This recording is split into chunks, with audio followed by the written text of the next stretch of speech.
Hey team, it's Amy, your nurse educator here, and today we're going to be talking about the main causes of tachycardia and why that's important to know in your patients. This is a very common thing that I see with a lot of new nurses, is that they are just giving medications to treat tachycardia in their patients, and they don't really understand why their patient is tachycardic. So let's talk about the main causes. Probably one of the biggest causes is hypovolemia. So obviously if your patient is low on their blood volume, their body is going to respond by increasing the heart rate so that it can try and maintain cardiac output. So if your patient is hypovolemic causing tachycardia, the fix for that would be to give volume, whether in terms of crystalloids like an IV fluid bolus, or by giving blood products if we think that they're losing blood. So that's how we would fix hypovolemia with the tachycardia cause.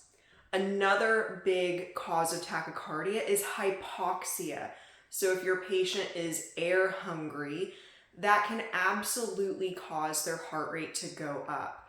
So the fix for this would obviously be to give them more oxygen. Maybe we need to apply supplemental oxygen. Maybe they need a different type of oxygen source. Like if they're on a nasal cannula, maybe they need to be escalated to a BiPAP, or maybe the patient needs to be intubated. All right, but that would be the fix for hypoxia, giving the patient more oxygen.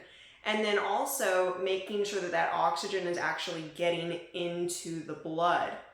If your patient aspirated and now they have a layer sitting in their lungs, it's going to be really hard for that oxygen to get into the blood. So that's another thing we need to consider if your patient is hypoxic. Is that oxygen actually reaching the blood? Third cause of tachycardia, pain. So obviously if your patient's in pain, it's going to dramatically increase their heart rate.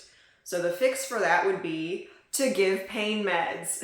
So hopefully you have some PRN pain meds on your MAR that you can give your patient to bring down that tachycardia. Another cause of tachycardia is agitation and stress.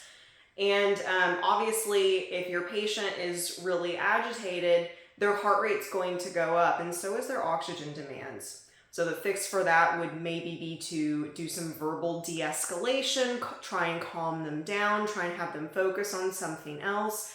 They could maybe try and watch TV to get their mind off of something. Maybe their family could comfort them.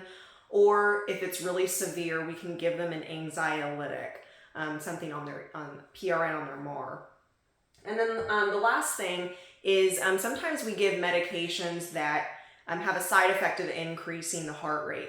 A good example would be albuterol, has a side effect of increasing the patient's heart rate. And in these kind of medication situations, we really have to think about, is the benefit of whatever med we're giving outweighing the risk of increasing the heart rate? So now that we kind of talked about the main causes of increased heart rate, let's talk about why it's important. So I see sometimes a lot of new nurses, especially when they get patients back from the OR, they see that their patient has a high heart rate, they're just giving them pain meds. But maybe if you assessed further, you could figure out, oh, your patient actually needs some volume, and giving them that PRN pain medication can actually make the problem worse. It can bring down that blood pressure even more. So it's really important to figure out, okay, what is the actual cause of the tachycardia? Because as you can see, they have very different treatments. So please think about, why is your patient having tachycardia, so that you know exactly how to treat it. Make sure and click that subscribe button so you don't miss any more of my videos. Stay safe and smart at the bedside, and I'll see you in my next one. Bye guys.